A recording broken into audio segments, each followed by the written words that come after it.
Hi, I'm Tina Magnuson. Linda Weiner and I directed this interactive murder mystery. There will be clues along the way. Can you solve the mystery? Imagine it's 1922 and you're in a local speakeasy.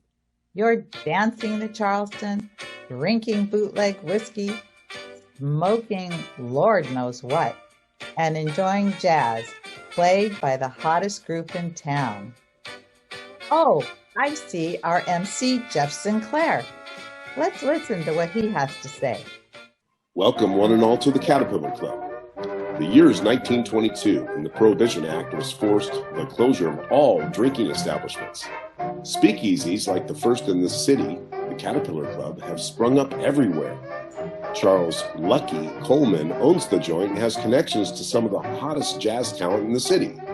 Patrons clamored to attend the club to partake in the drinking of smuggled, bootleg liquor, dancing, gambling, and other unmentionable activities. There was a sudden cease to the frivolity when the band abruptly stopped playing. An immediate sense of bad news drifted through the air.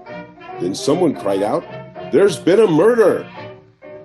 Sure enough, it was revealed that the city's organized crime boss and seemingly untouchable Bulletproof Bill Mahoney had been found dead in a pool of blood. His lifeless yet still warm body was found in a highly secure area between two delivery trucks. The only way in or out of that area for the killer or killers would be through the club, and the security guard at the front door stated that no one has come into or left the club in the past hour, meaning whoever did this crime is still here. Bulletproof Bill was stabbed to death.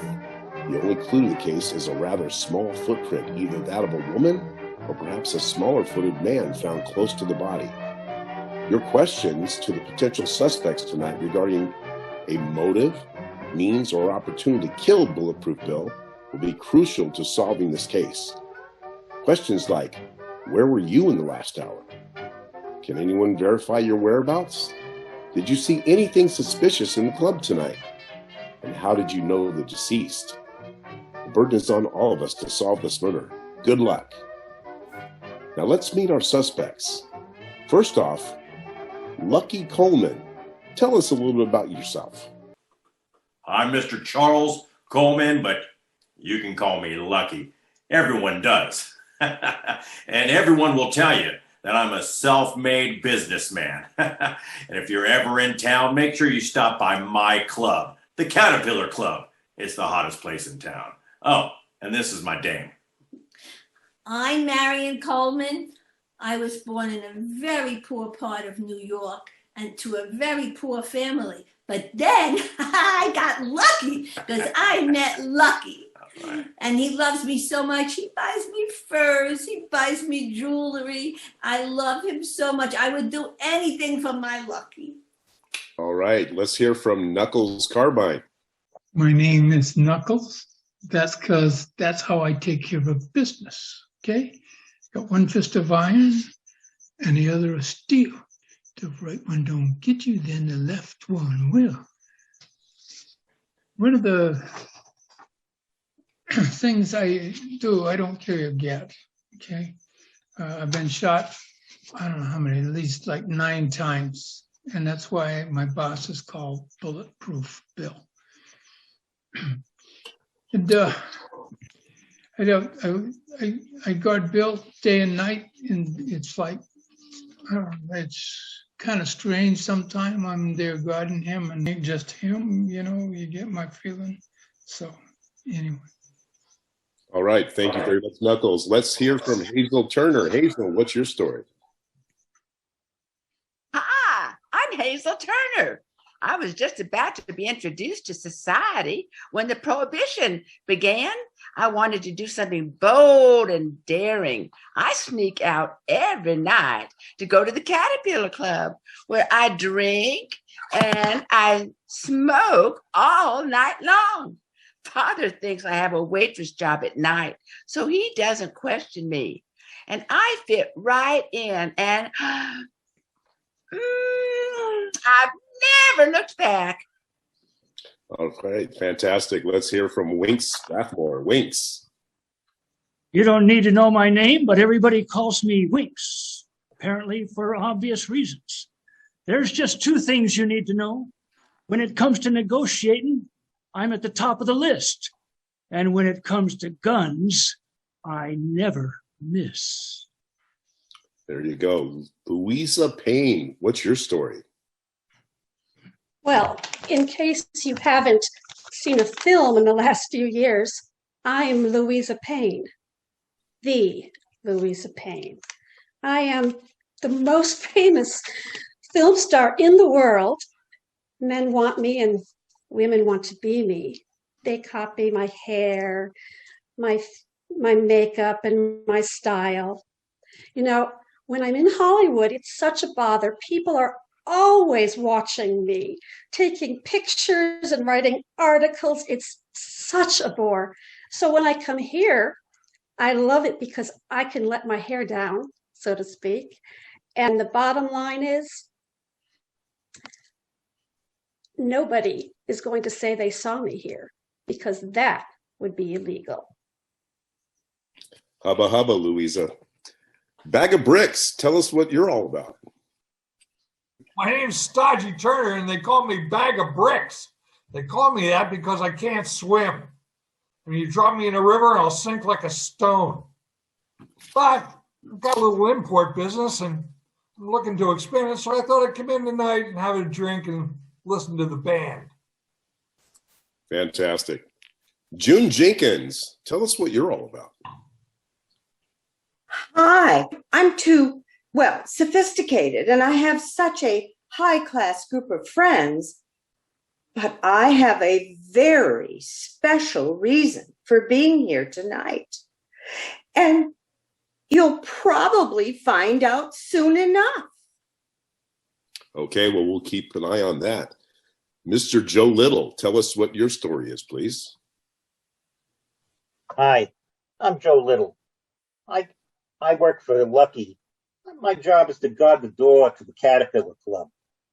If you have the right password, I let you in. And if you don't behave yourself, I kick you out. All right, well, last but certainly not least, Fanny Birchwood. Hi, I'm Fanny Birchwood. I come from a very sophisticated family from the country. I'm a good girl. I just come to the Caterpillar Club to dance and to have a little drink. There you have it. We have our suspects, ladies and gentlemen. So away we go.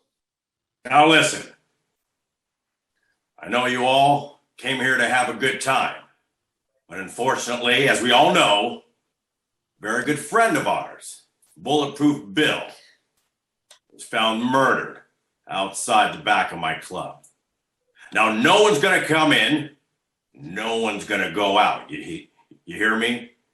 We're going to find out who killed Bulletproof Bill, and I hope we do so before I finish my drink. Got it, boss. No one in, no one out. Good.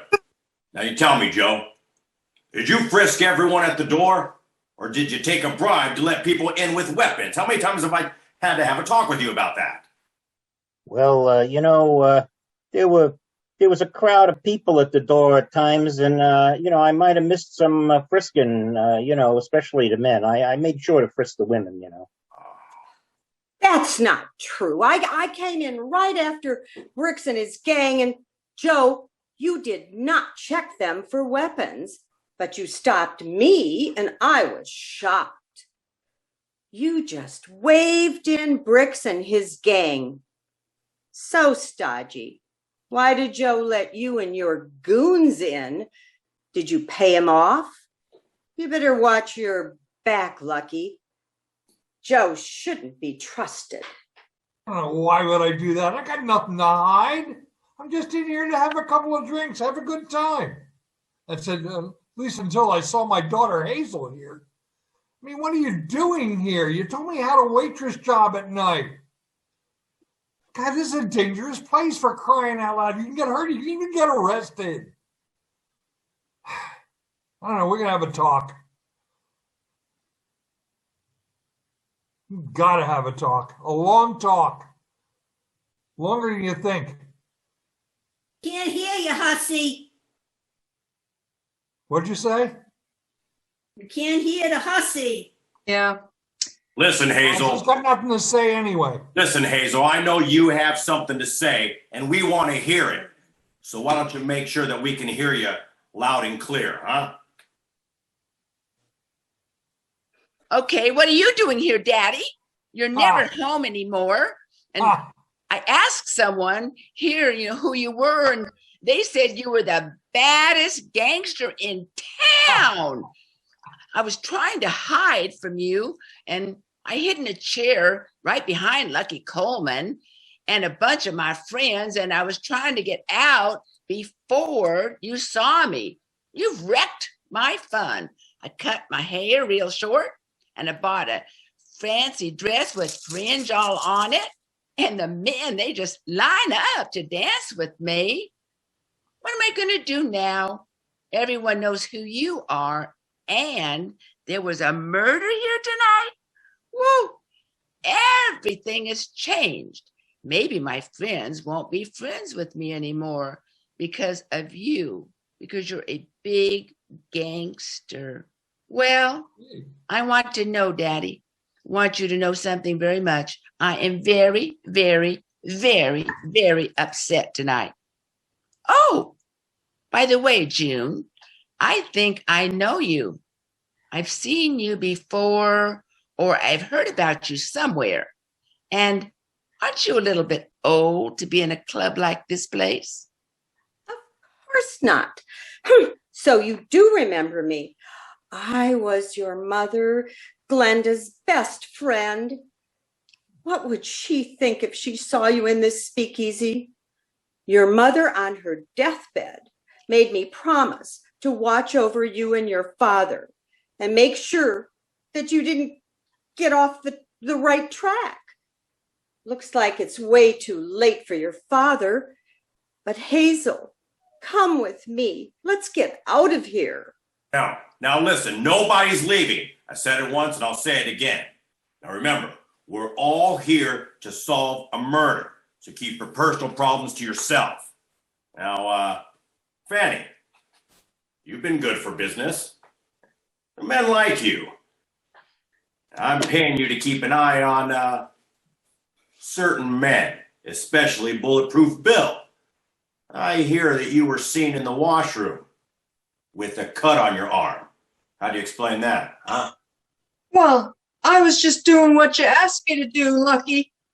I mean, you were paying me to get information out of Bulletproof Bill. So when I saw him leave the Caterpillar Club and head towards the warehouse, I decided to follow him to see what I could find out. I was in the warehouse looking around, and I heard some footsteps running, and I got scared. So there was an open warehouse door. So I decided to walk out the door, and what did I see? I saw Bulletproof Bill. He was lying in a pool of his own blood. There was a knife by him. I didn't know if he was dead or not, so I walked over towards him, and I looked down, and he reached up and grabbed me with the knife in his hand, and he cut my arm, and I fell back in the blood. I got up, and I realized there was blood on my foot, and my arm was cut, and I looked down, and then Bulletproof Bill just fell back, and I think he was dead. And I got scared. I had to run. I ran to the bathroom. I didn't know what else to do. I ran in the bathroom and started cleaning up. But when I was in there, I saw Marion. And Marion, I know you followed Bulletproof Bill, and you didn't have the same dress on. You had that bee's knees dress when you first came in, and now you have this ugly little dress on. Why'd you change your dress, Marion? Well, not that it's any of your business, hussy, but everybody knows that I'm the hostess here at the club. And everybody in the club has a good time, and sometimes they drink a little too much and they get a little rowdy. Well, somebody got a little rowdy and spilled some red wine on my dress. Well, I always keep lots of dresses and shoes in Lucky's office, just in case something like this happens or we have to go out onto town. So I changed my dress in the washroom, and I saw you there, Fanny. I heard you crying. You were so nervous and so upset. And then you were trying to cover up that cut on your arm. Then you ran out of the restroom. I looked back to see where you went, and I heard sobbing from one of the stalls. And then from that stall, out came Louisa Payne, that silent movie star who should have stayed silent as far as I'm concerned. And she was leaving the restroom. So, Louisa, what were you so upset about? Yeah. Well, I was upset because this is the worst night of my life. The love of my life, Arthur, my director, was murdered tonight. And I know Bill had one of his goons do it. We had plans to meet him for dinner at his house, and when I got there, he was dead in a pool of his blood. And I know that Bill knew I was going to be there, and he set me up to take the fall. I know he had other women, but I guess he just couldn't stand the idea of losing anybody. But I came tonight with that blood in my hands, and if I had seen Bill alive when I got here, I would have murdered him with my own hands. Oh. We have a I question. know it was one of his goons. Knuckles, I think it was you. We got a question from our patrons, and the question from Pele is, how was he murdered? He was murdered with a knife. The second question was, which one of you owed Bill Mahoney any money? Did anybody owe him? Okay, nobody. And then what type of knife? A big one.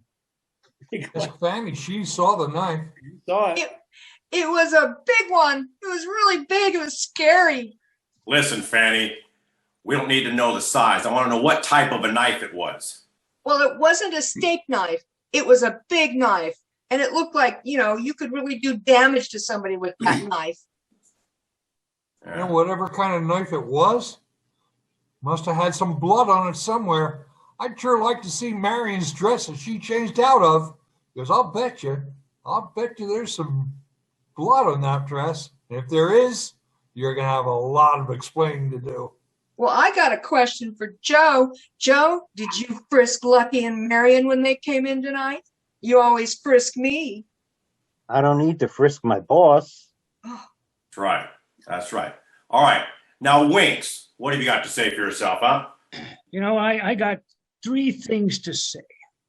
I think there are several of us who wanted Bulletproof Bill dead. Hell, I wanted him dead. I wish I had done it. Of course, when you have perfect aim with a gun, as I do, when you can pull a bullet in anybody's brain from any distance with any gun, as I can, why would you bother using a knife?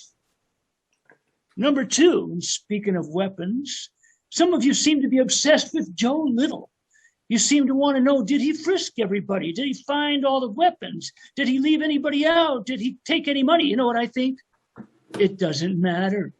He could have stripped us all down naked and made us all walk in here in our birthday suits, and the killer would have been able to find a weapon right here inside this club and made Bulletproof Bill dead. And number 3, I got a question for you, Knuckles. You said you was just doing your job. That's a laugh. I seen your boss leave the table and you was just sitting there watching him go. I know you. You never leave his side. You even go to the John with him. I think you was working with someone else here to get Bill dead. After all, you was taking money from Bill and from my boss Bag of Bricks, wasn't you? Yeah. Why? I know why. I think you was playing both sides. So whoever comes out on top in this liquor business, you're going to win either way. What do you say about that? I was doing what my boss told me to do. I'm normally always with him. But that broad Marion comes over, whispers something undoubtedly nice and sweet in his ear. And so he looks at me and he goes, just stay put. I'm going, what? I can't believe this. So he gets up with his broad, leaves. Next thing I know, he's dead. So he leaves with her, gets stabbed with a knife, you know, not necessarily something you would use, or, you know, bricks or somebody else like that. But to me, that's more of a feminine weapon, if you don't mind, especially if you get right up close to somebody and stab them. Like I'd bust somebody's head with my fist. So don't nobody be accusing me. I'm doing my job, and I'm going to find out who that sucker is that killed him, and I'm going to have their head. We got some patron questions from Tracy Murray. She writes, where was he stabbed? And he was stabbed in between two trucks in the back of parking lot. And her question was, what part of the body? So, Fanny, do you know what part of the body he was stabbed? He was just bleeding, just from, I don't know, I was just bleeding profusely from the chest area. I really can't tell you. I just didn't see enough. Then apparently he was stabbed in the chest then, Fanny. On the chest, okay. And also here from Sarah Henniger, what is Marion holding? What are you holding, Marion? I'm holding my fur that Lucky gave me. But I have to tell you something. I was having an affair with Bill. You know why? Because my husband asked me to. Oh, We had to infiltrate his organization and get some information from him. So I whispered in his ear, let's go outside, Bill, have a little rendezvous. And that's why we went out together. But then Bill got a little that's fresh, so I smacked him and I ran inside. He was alive when I left him, I promise. Don't let them pick on me, Lucky. And Knuckles, as far as Marion is concerned, she's none of your business. I love my wife, and I trust her. If you got to know where I was in my office. I was having a meeting with a big liquor contact. Now, I did hear running footsteps passing by my office. They kind of sound like high heels. I had no reason to kill Bill. He was already a dead man walking. That's not Listen, true. lots of people wanted him dead, and you all know it, including someone in this room. So, I have so another who question did it? from the patrons. From Lisa Bender, she says, was he stabbed in the front or in the back? Again, Fanny, can you help with that? I cannot, I don't know. It was so dark outside between the trucks. But I will tell you this, those warehouse doors were open. So, you know, Lucky, you could have come out anytime and gotten them in between your meeting.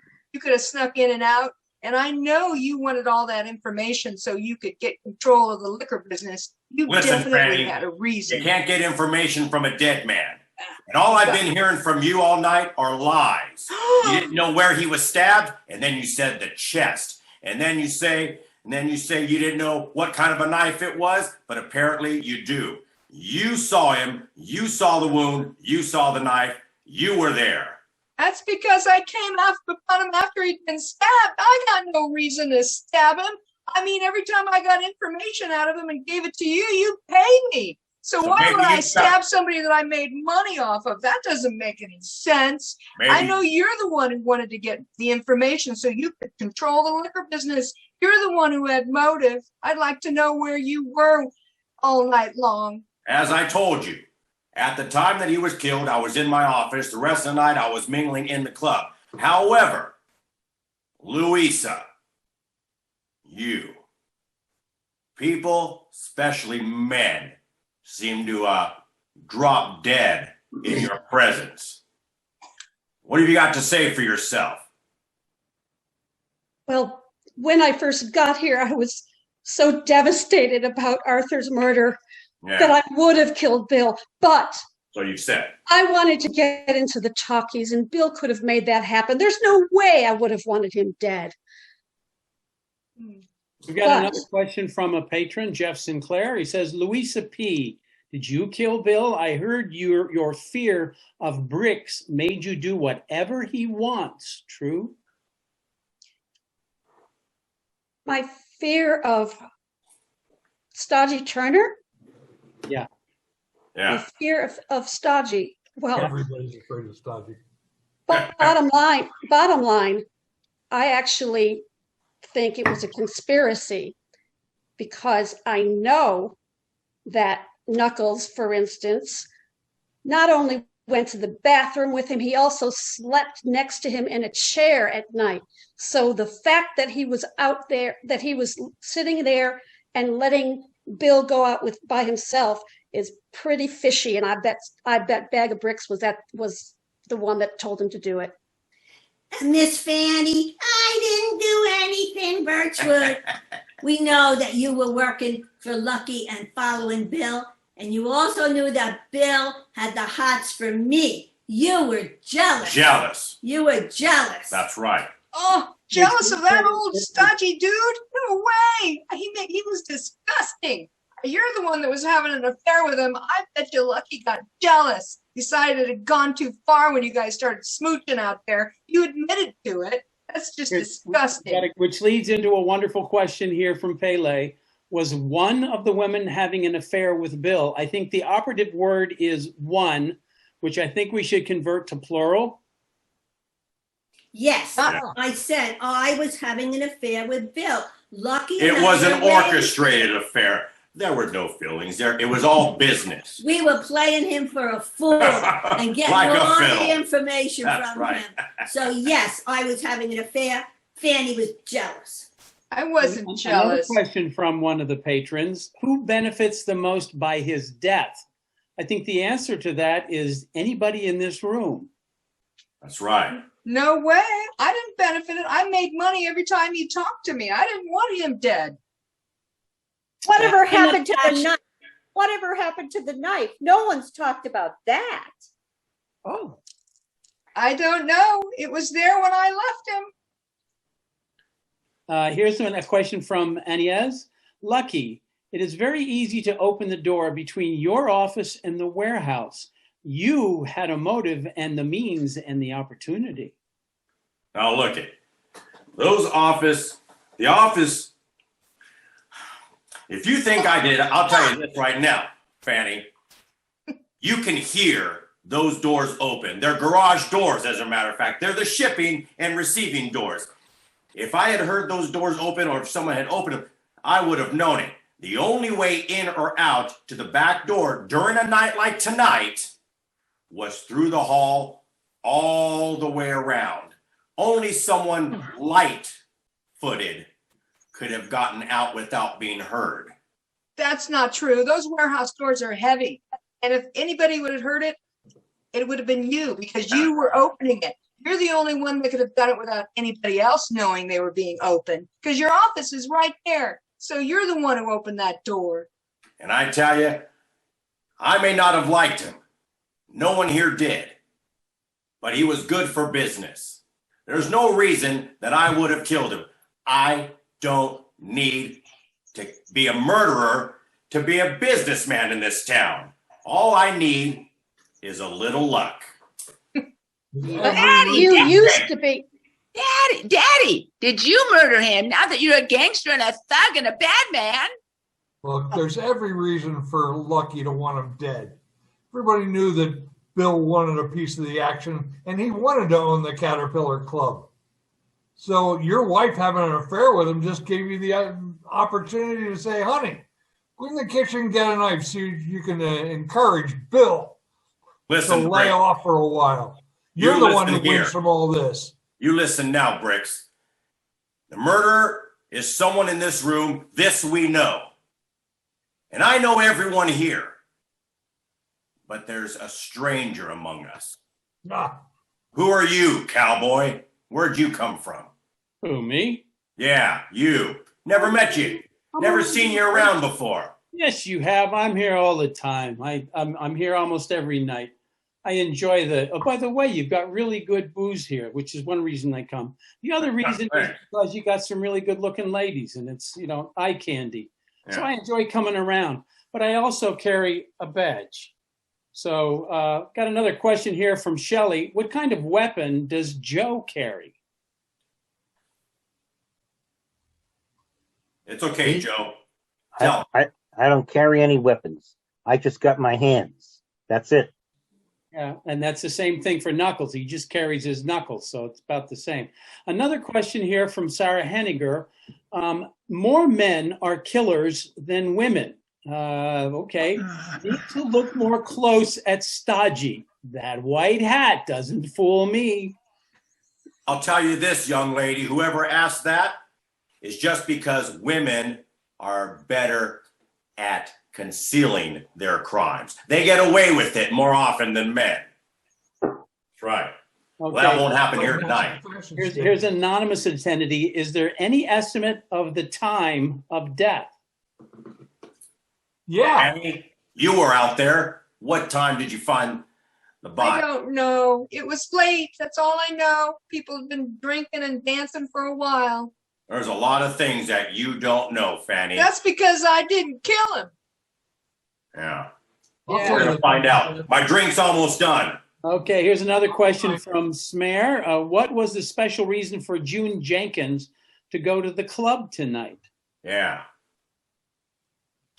Well, my only reason was to make sure that Hazel would be okay. And I really was checking on Stodgy too, but he's sort of a lost cause.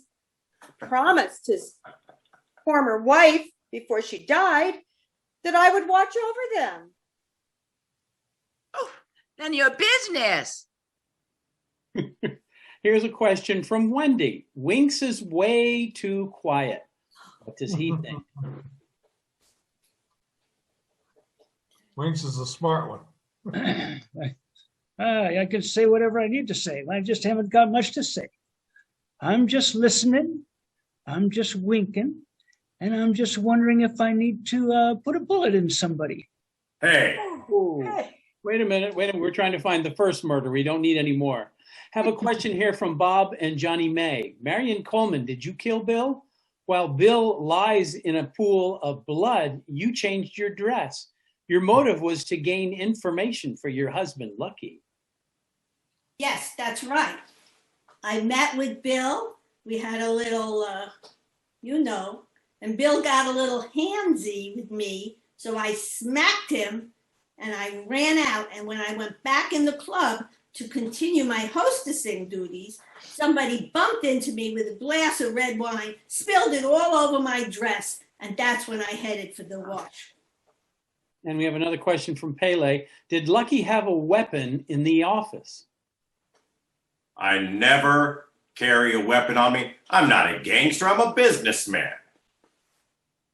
Okay. Getting some good questions from our patrons here. That's wonderful. That's all I have from our patrons, at least at this time. Well, they should stop by the club and have a drink. As a matter of fact, I think it's time to wrap up this murder case because I'm all out of scotch. Scotch.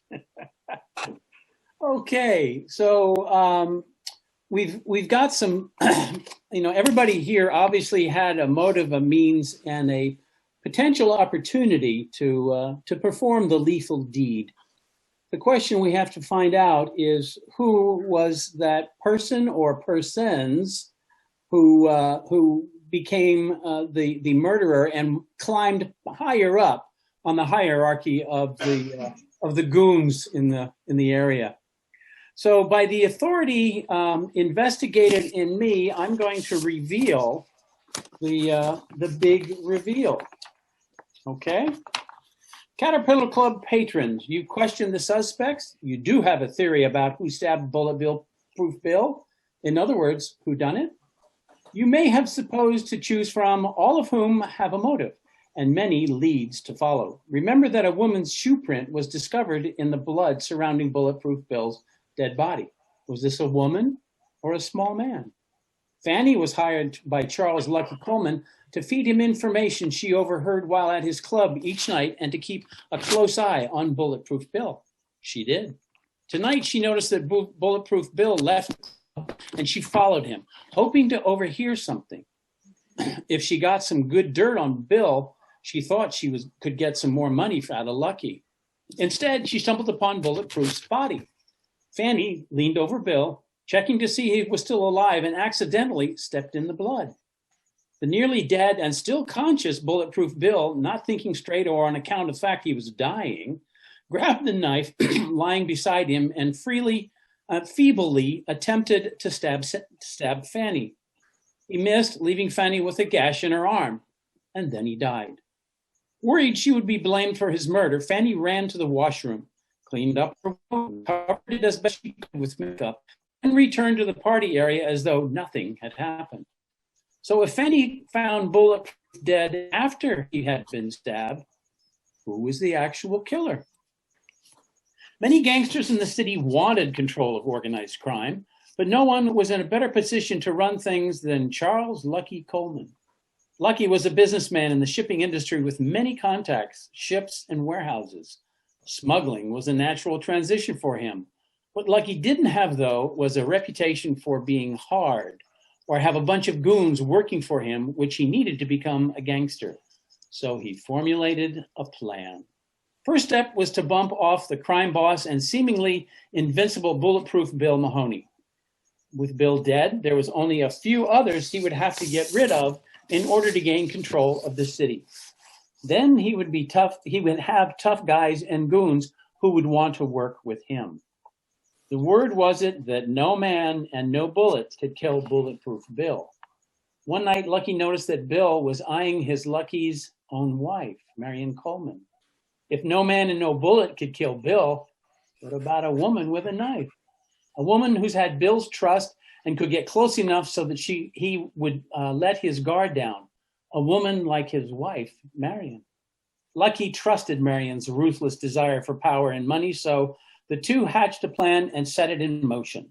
Marion agreed to accept Bulletproof's advances and keep up the pretense that they were sneaking around behind Lucky's back. Of course, they knew that the plan would only work if Bulletproof thought that he was playing Lucky for a pathetic fool. If Bulletproof found out that Lucky was behind the whole thing, Lucky would be sleeping with the fishes before the week was out. Months passed and Marion played her part to a T. She knew that Bulletproof liked the game of sneaking around with her and thought she could lure him to a private place for a rendezvous, alone, with none of his goons around. Earlier tonight, Marion did just that, whispering something in Bulletproof's ear and walking away.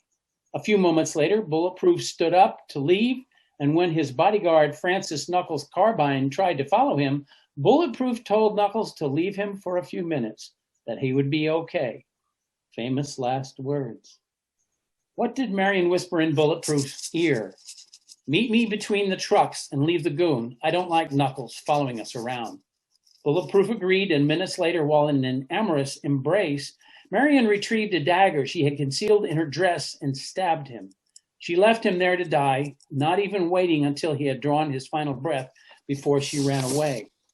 Marion then coolly walked to the washroom to change her blood-stained dress and wash up.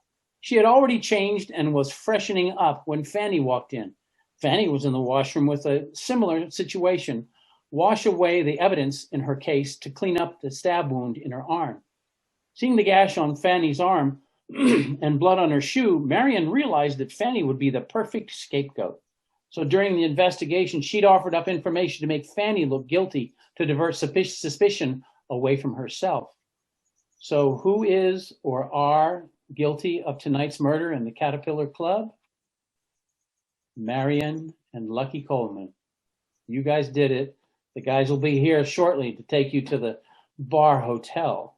Wait a minute. Yeah, you got it right. I did kill him, but it wasn't murder. It was self-defense. Because what happened is I whispered in his ear to meet me, and he went out. He was already drunk, and he got very handsy with me, and we struggled, and I pulled out my knife to protect myself. He came at me, and I pushed him, and he fell on his own knife. And that's what killed him. I saw that, and I ran to Lucky to tell him what happened. Lucky, tell him. Well, that's when we saw that he had been stabbed and he found his knife. And I came out because I wanted to protect my wife. I heard her screaming, help me, Lucky. I came out and I saw Bill. Well, he was still alive. And, well, when I saw that he wasn't going to make it, there was just too much blood. I did what only any man in this town would do. I pushed the knife deeper in. Then I gave it a twist. That'll teach anybody to mess with Lucky and his dame. I got the best lawyer in town. You don't worry about nothing. In 3 days, I'll be out on parole, and all drinks will be on Lucky. Guys will be there shortly to take you to the bar hotel. To the patrons, if you liked this performance, please let us know by emailing the Theater Guild at theater, THEATRE, Guild, LW, at outlook.com. Again, that's Theater Guild, LW, at outlook.com. We need your input to let us know what you liked. And if you did like it and would like to see something like this in the future, we have other possibilities that are out there if there's enough interest for it to happen. And again, this is the Theater Guild, where imagination and creativity meet. There's a new boss in town. We'll see you at the Caterpillar Club. When you get out. That's our show for tonight. Thanks for playing along, and I hope you had as much fun as we did.